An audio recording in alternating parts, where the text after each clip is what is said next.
Hello and welcome to the Certified Ethical Hacker Study Guide. In this video, we will discuss Chapter 8, Summary and Review Questions. Please subscribe, and hit the notification bell. Now let's dig into the summary. After this short break. Summary Part 1. Fresh installations of Windows OS that don't have their default settings changed present serious vulnerabilities that attackers can exploit. The CVE website is a good place to start when checking for Windows vulnerabilities. Vulnerabilities in Windows file systems include lack of ACL support in FAT and risk of malicious ADSs in NTFS.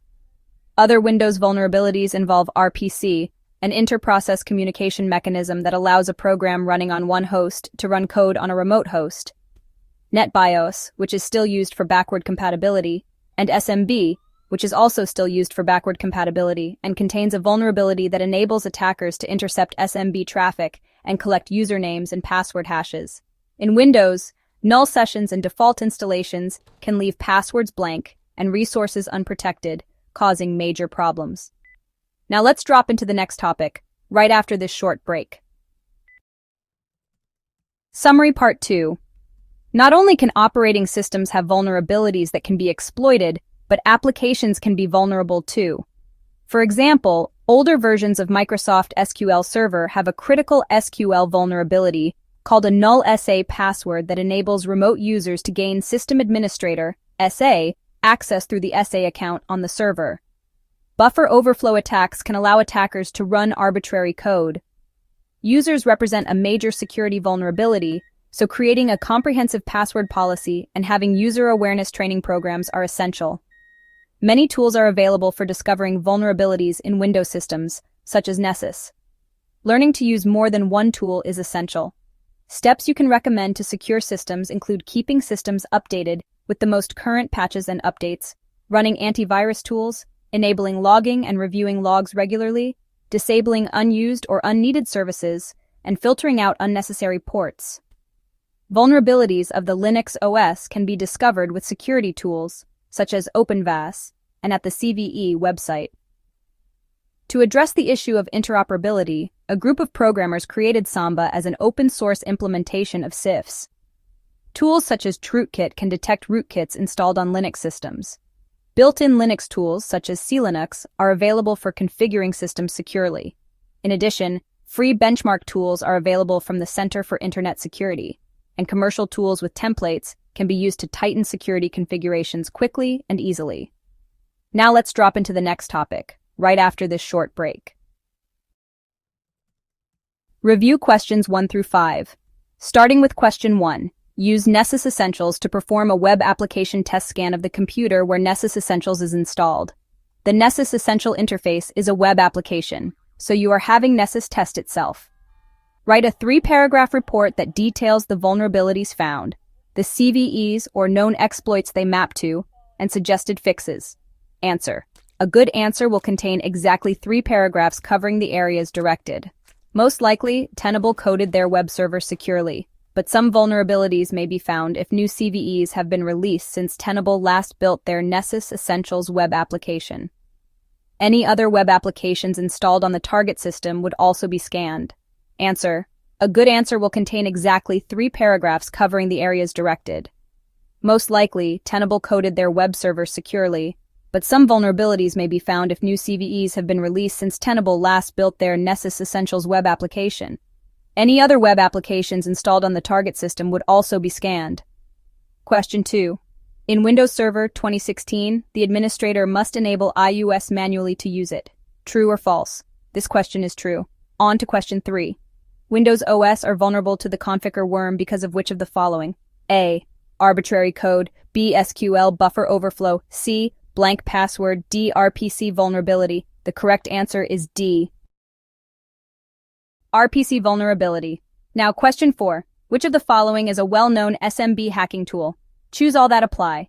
A. SMBurle. B. SMBsnag. C. L0. P. Cracks SMB packet. Capture utility. D. NT-pass. The correct answer is A and D. SMBurle and L0 P cracks SMB packet capture utility. Finally, to question 5. Which ports should be filtered out to protect a network from SMB attacks? A. 134 to 138 and 445, B. 135, 139, and 443, C. 137 to 139 and 445, D. 53 TCP, UDP, and 445 UDP. The correct answer is C. 137 to 139 and 445. Now let's dribble into the next group of questions, right after this short break. Welcome back. Let's continue. On to question 6. For a Windows computer to be able to access a *NIX resource, CIFS must be enabled on at least one of the systems. True or false? The correct answer is false. Question 7. Applications written in which programming language are especially vulnerable to buffer overflow attacks? Choose all that apply. A, C, B, Perl, C, C++, D, Java. The correct answer is A and C, C, and C++. Moving on to question 8. Which of the following is the most efficient way to determine which OS a company is using? A. Run Nmap or other port scanning programs. B. Use the WHOIS database. C. Install a sniffer on the company's network segment. D. Call the company and ask. The correct answer is D. Call the company and ask. Question 9. List 3 measures for protecting systems on any network. Answer. Any 3 of the following: having user awareness training programs, running antivirus tools, disabling unneeded services, filtering out unnecessary ports, installing security updates and patches, securing configurations, application whitelisting, and reviewing logs. Finally, to question 10. Employees should be able to install programs on their company computers as long as the programs aren't copyrighted. True or false? The correct answer is false. Now let's slide into the next group of questions right after this short break. All right, on to question 11. Which of the following is an OS security mechanism that enforces access rules based on privileges for interactions between processes, files, and users? A. MBSA. B. Mandatory access control. C. Server message block.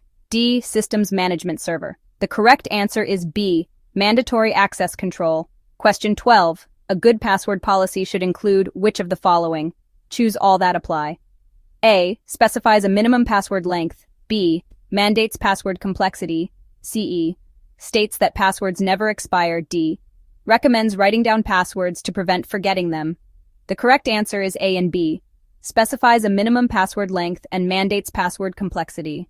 Linux antivirus software can't detect backdoor Trojans. True or false? The correct answer is false. Moving to question 14. Which program can detect rootkits on *NIX systems? A. chkrootkit. B. Arcade detect. C. Selinux. D. ionx. The correct answer is a chkrootkit. Now to question 15. Which organization offers free benchmark information for Windows and Linux? A. Packetstorm Security. B. CVE. C. Center for Internet Security. D. Trusted Security Solutions. The correct answer is C. Center for Internet Security. Now let's soar into the next group of questions, right after this short break. Now to questions 16 through 17. Question 16. Use OpenVAS to scan a computer running the Windows operating system. Write a 3-paragraph report which details the vulnerabilities found, what CVEs or known exploits they map to, and suggested fixes. A good answer will contain exactly 3 paragraphs covering the areas directed. Now, question 17. Use Nessus Essentials to scan a computer running the Linux operating system. Write a 3-paragraph report which details the vulnerabilities found, the CVEs or known exploits they map to, and suggested fixes. A good answer will contain exactly 3 paragraphs covering the areas directed. If you find this video useful, please hit the like button, leave a comment, and subscribe to the channel. To see more videos like this, please click in the rectangle in the middle of your screen. To see other videos from this channel, please click the circle on the bottom right. Thanks for watching. See you on the next one.